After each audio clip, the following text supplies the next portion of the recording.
All right, everyone, we are going to go ahead and get started here. I'd like to thank you for joining us on this afternoon's webinar, Fiscal Period Setup. This is something that most people have seen once or twice, but it's something that is so rarely done that by the time it rolls around here, most people have forgotten the steps here. So I thought with the calendar year-end closing, which a lot, if not most customers nowadays have just their fiscal and calendar years sync up, it would be a good idea to go ahead and cover this. So what we're going to do here is we're going to go through the presentation first here today. I will pause then to take some questions, and then we will hop into GP for the demonstration. All right, the agenda that we are going to have here is setting up the new fiscal periods, modifying current fiscal years, and closing fiscal periods. And then, like I said at the end, we will hop into GP here. I'll show everybody how to what we talked about here for more of a kind of a demonstration rather than just screenshots and text. All right, the work is all done in the fiscal period window in GP.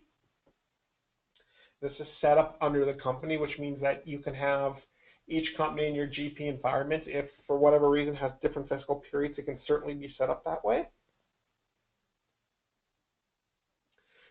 To set up a new fiscal year, create the periods in it, you'll need to enter in the fiscal year ID, which is generally the year it goes through 2018, 2019. The start and the end dates for the year, the number of periods. In the fiscal period setup window, you can have up to 367 fiscal periods in a fiscal year.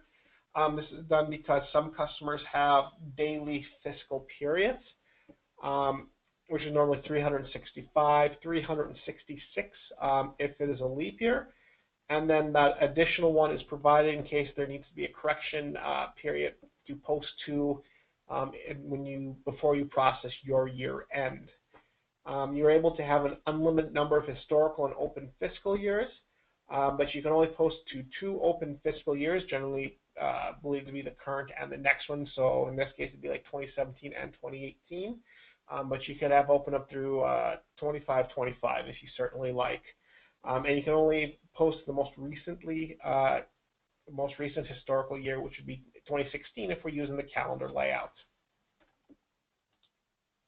All right, and there is just a view of the screen here.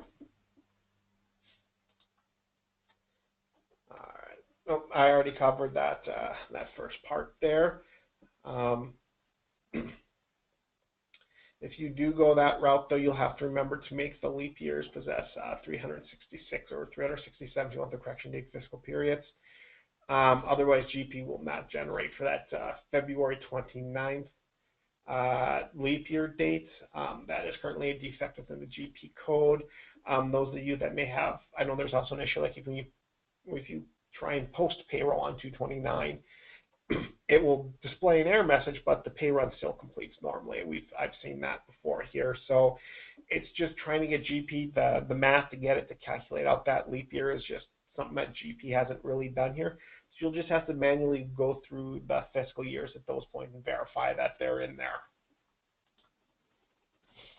All right, in addition to setting up fiscal periods, you can also set up your tax periods within the same window. Now you can go through a different menu, tools, GP tools, setup, company, and the tax period, or you can just click on the tax period button. That'll bring you straight to the same window. So that way you're not having to jump out of that window while you're setting this up here, which makes it kind of handy. And there's that tax period window. Generally, your tax periods are going to be the same as your fiscal periods. All right, unlike fiscal periods, however, the maximum number of tax periods is only 366 to compensate for a leap day. Generally, most tax periods won't allow a correctional period like we would in the fiscal year, and that's simply for reporting. Okay, you can make changes to your fiscal years as well once they're set up. You can change the start date, the end date, or the number of fiscal periods and clicking on the Calculate button. If the dates exist in another fiscal year, you'll need to adjust that period first. So say you have 2017 set up to go through December, but you filed the paperwork with the IRS and get your company's fiscal year changed to March 1st through February 28th or 29th. So when you go to add on those 2 months here, if you already have 2018 generated, it's going to generate that error. So you have to move forward and change that. Now this is where like I said, you can have this out to centuries in the future here. But if you do that, you have to go through and change each one from the furthest out starting backwards, which is why most people generally just have, the current year, the next year, and maybe the year after that in fiscal periods already set up. Once that is done, you'll need to run Reconcile for your GL payables and receivables management to update the summary information. Otherwise, it's going to appear in incorrect periods. And in most cases, when you change the fiscal years as well, if you are using Data Mart in Management Reporter, you will also have to rebuild the Data Mart. And we will cover that here in another webinar. Closing fiscal periods. All closing fiscal periods does is it prevents transactions from being posted to the closed period. It is not an automated procedure like year-end closing. In addition, it's easy enough to undo. I know with GP 2013 R2 and later there was the new open undo year-end close functionality that's been included here.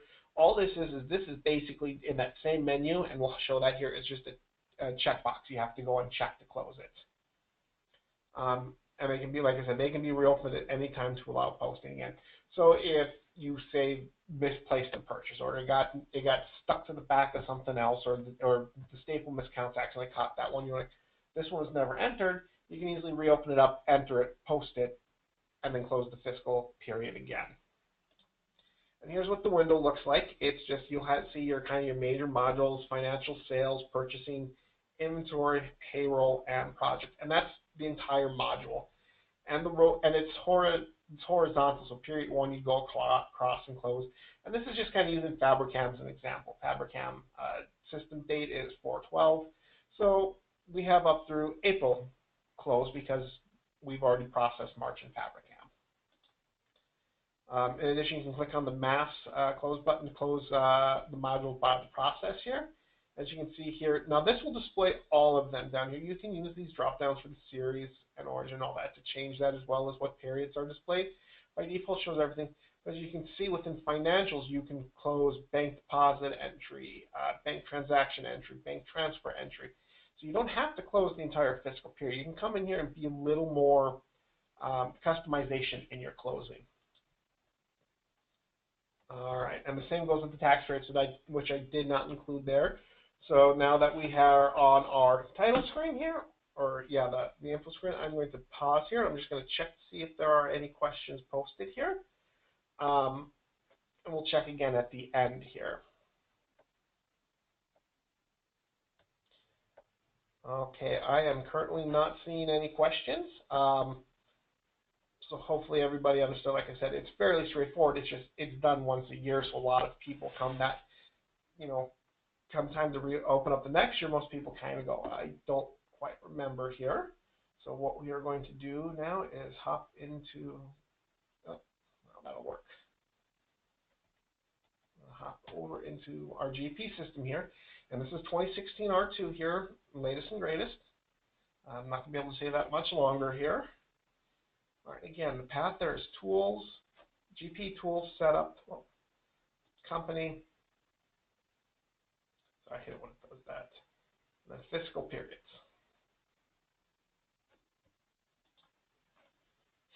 And this will show all of the years set up in the system. So as you can see, we're set up through 2018.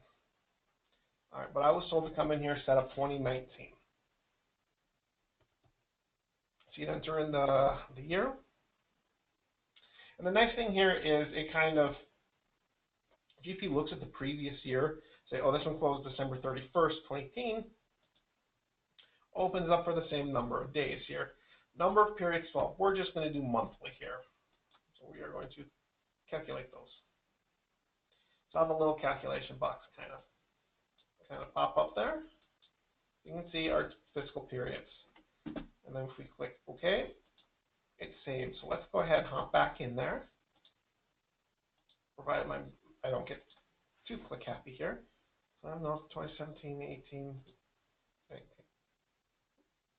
Oh, this company's not set up for taxpayers because this is Fabricam, but the button would be there to go and set those up here.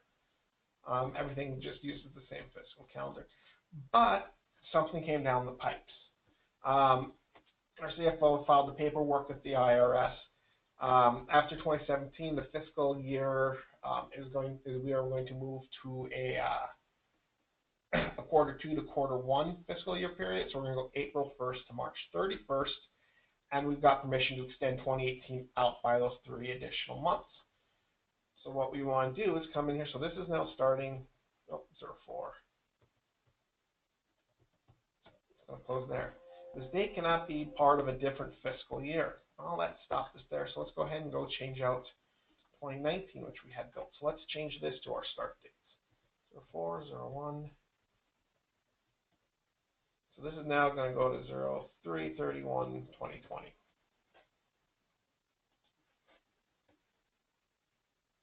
If I can recalculate, and because it's just those 12 periods, it's pretty good starting on the 1st. So now what we can do is hop back to 2018, and we can now move this out. Okay, and we are just going to keep the months. We're going to click 15. Okay, you can see here the number of periods for the selected years changed. Budget periods will be added or removed based on the change. And it's just letting you know that any budgets that may have been entered will be affected as well here. So I'm going to go ahead and click continue. Calculation window. Now, if it's outside of a 12-year, 365-day, GP kind of has a bit of issues calculating the date. So we now need to come out here and just go down the list and rechange these here.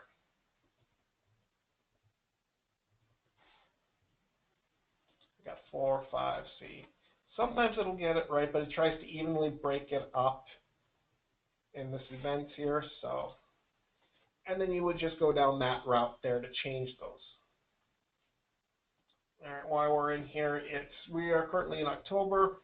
Oops, nobody has been closing our fiscal period, so we need to kind of come down here. And we're supposed to close everything through September here.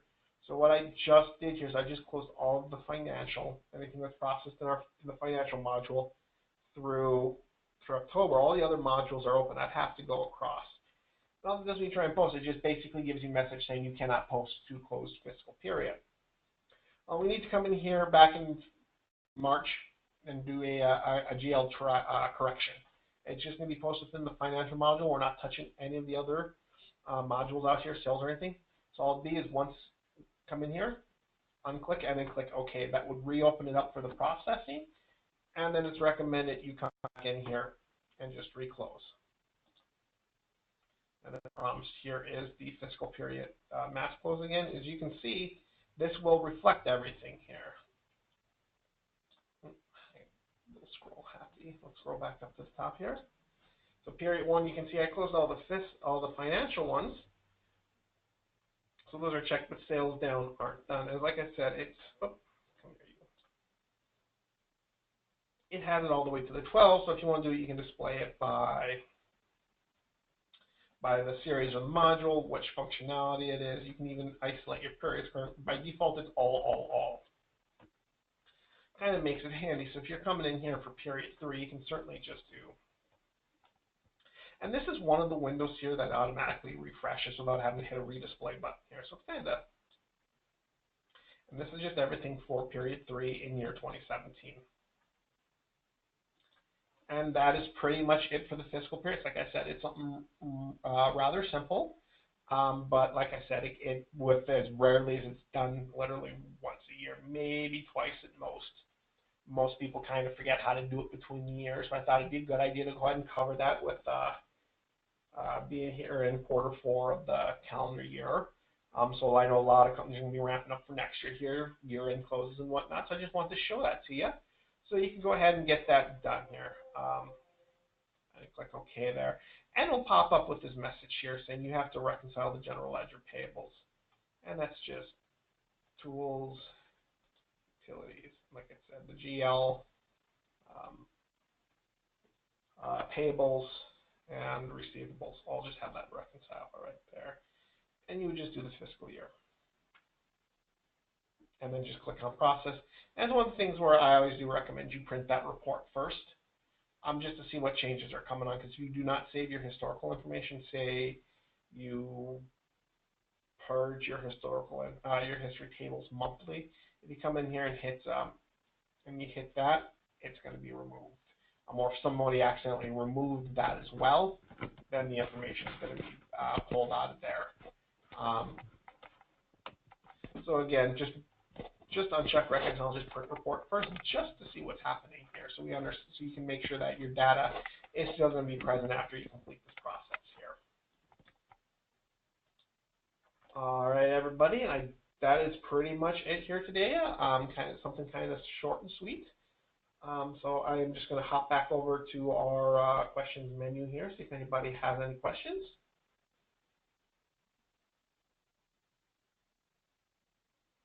All right, I am not seeing anything. So we will hop back to here, and I'm just going to drop down to the slide. Once again, my name is Scott.